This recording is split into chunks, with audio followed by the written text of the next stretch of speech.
निधि का नेचर बचपन से ही शर्मिला था। वो ना ज्यादा लोगों से बात करना पसंद करती और ना ही ज्यादा मिलना जुलना। निधि, ये पैसे ले जरा और बाजार से चीनी तो ले आ।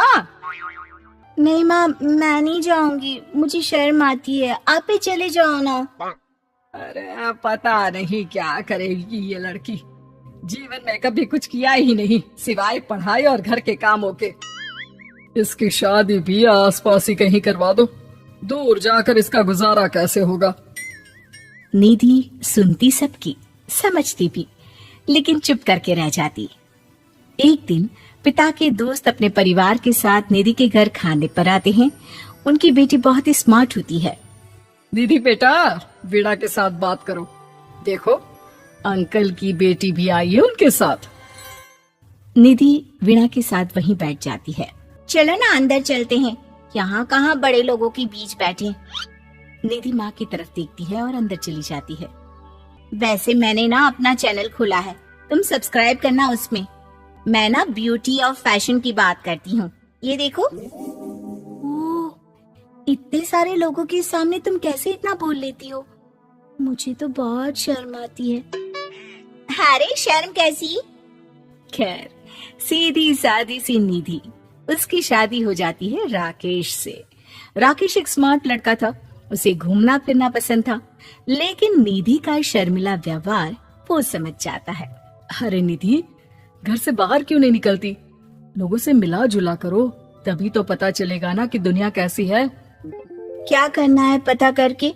शादी से पहले पापा और अब आप। ठीक है ना, मुझे ज्यादा दुनियादारी में नहीं पड़ना।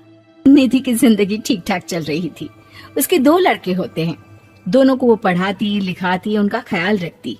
निधि, 25 साल हो गए शादी को, दोनों बच्चे सेटल हैं। हम लोगों ने शहर में 2 मकान भी ले लिए। दोनों की शादी खुद का पता ही नहीं चला कैसे उड़ गया। हाँ, ये तो है। मैं खुश हूँ, जिम्मेदारियाँ आती रही, मैं निभाती रही, और क्या चाहिए। देखो, मैंने सोचा है कि अब हम लोग अमेरिका जाकर रहेंगे। यहाँ की जिंदगी तो जी ली, वैसे मुझे वहाँ बहुत अच्छी नौकरी मिल रही है। मैं कैसे चलूंगी? मुझे वहाँ का कुछ नहीं पता। अब तो जानते हैं ना कि मैं घर से बाहर ही कम निकलती हूँ। अरे तो क्या हुआ, वहाँ भी घर में ही रहना है ना, मैं हूँ ना, नौकरी करूँगा। निधि मान जाती है और पति के साथ अमेरिका चली जाती है। माँ, तुम्हारी बहू को बच्चा होने वाला है, तो क्या तुम 2 महीने के लिए यहाँ आ सकती हो? मुझे तुम्हारी बहुत जरूरत है, मैं टिकट भेज देता हूँ। हाँ हाँ, ये तो बहुत खुशी की बात है। मेरा भी मन सबसे मिलने का कर रहा था, पर क्या माँ? पर अब मैं आऊंगी कैसे?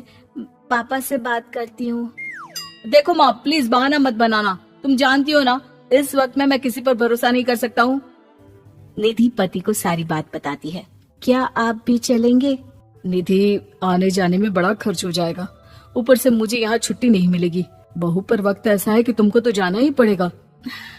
मैं अकेले दुकान तक तो नहीं जा पाती, इतनी दूर भारत कैसे जाऊंगी? मुझसे नहीं होगा। लेकिन सबके कहने पर निधि को जाना ही पड़ता है। एयरपोर्ट में घबराई निधि एक मुसाफिर से कहती है, मैं ना भारत जा रही हूँ, दिल्ली जाने वाली फ्लाइट। सब मिलकर निधि की मदद करते हैं और फाइनली निधि भारत पहुंच जाती है, जहां बेटा उन्हें घर ले आता है। वाह माँ जी, यहाँ तो मैं भोपाल तक नहीं जा पाती, आप अमेरिका से आ गई। भाई, चालाकी तो औरतों में होनी ही चाहिए, यहाँ हम बुद्धू के बुद्धू रह गए। निधि इतनी दूर और लंबा सफर करके थक जाती है, वो चुपचाप बैठ जाती है। बैठना नहीं है माँ जी, बच्चा पकड़ना है, ये लीजिए। और हाँ, घर का काम तो मैं करूंगी नहीं, जानती है ना शरीर कच्चा सा है, तो मुन्ने को सुलाकर कुछ बना लीजिएगा। निधि को बहू का व्यवहार बहुत बुरा लगता है। जैसी भी थी, पिता और पति की हमेशा लाडली रही थी निधि। निधि बेटे की तरफ देखती है। माँ, वो काम वाली कोई मिल नहीं रही है ना, मैं देखने की कोशिश तो कर रहा हूँ, जैसे ही मिल जाएगी वो संभाल लेगी सारा काम। अरे कैसी बात कर रहे हो? जब पहले मैंने कहा था कि अमेरिका से इनके टिकट में जो पैसा खर्च कर रहे हो उतने में नौकरानी रख लो, तो नहीं, मेरी बात पर विश्वास नहीं था। कि ना कोई मेरे बच्चे को अच्छे से नहीं संभालेगा। अब इनका भी खर्चा और नौकरानी का भी खर्चा। अरे ना जी ना, मैं नहीं संभाल सकती। निधि जैसे तैसे 2 महीने रहकर वापस अमेरिका चली जाती है, लेकिन वहां जाते ही जैसे राकेश उसे देखता है उसके गले लग जाता है। ये क्या हालत बना रखी है निधि, कैसी लग रही हो? खाना नहीं खाती थी क्या? क्या हो गया? निधि पति से कुछ नहीं कहती, बस रोती ही चली जाती है। मैं नहीं चाहूंगी कभी भी भारत, आप मुझे हमेशा यहीं रखना अपने पास। राकेश बेटे को फोन करता है। तुम्हारी माँ की जो दुर्दशा करके तुमने भेजा है ना, मुझे पता होता तो मैं अपनी बीवी को कभी तुम्हारे पास नहीं भेजता। पापा, आप तो रीना का नेचर जानते हैं ना, वो माँ पर हावी रहती थी।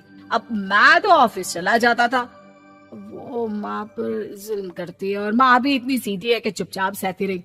मुझे माफ कर दीजिए पिताजी।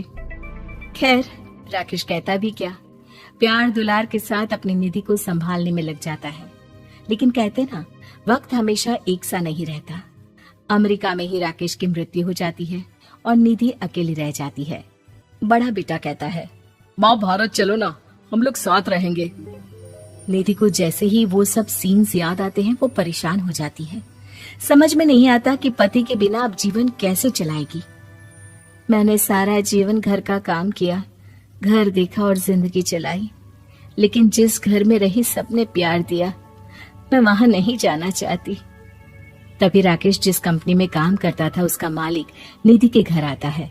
वो भी भारतीय ही होता है। दीदी, राकेश ने आपके बारे में बताया था। जब से आप भारत से लौटी थी उसे आपकी बहुत चिंता रहती थी, इसलिए उसने मुझसे कहा था कि कभी अगर वो ना रहे तो मैं आपको ये पैसे दे दूं। और हाँ, हम लोगों की कंपनी में आपके लिए नौकरी भी है। निधि पति के पैसे देखकर मन में तसल्ली करती है और नौकरी के लिए हाँ कर देती है। अरे पागल है क्या माँ, कैसे नौकरी करोगी? ये अमेरिका है, दिल्ली नहीं। वहां तो तुम घर से निकल भी नहीं पाती थी, यहाँ कैसे? मेरे पति, मेरे पिता मुझे खुश देखना चाहते थे। वो लोग जब तक थे मुझे किसी चीज के लिए ना फोर्स किया, ना कभी कमी होने दी। पर अब मुझे जीवन जीने के लिए घर से निकलना ही होगा।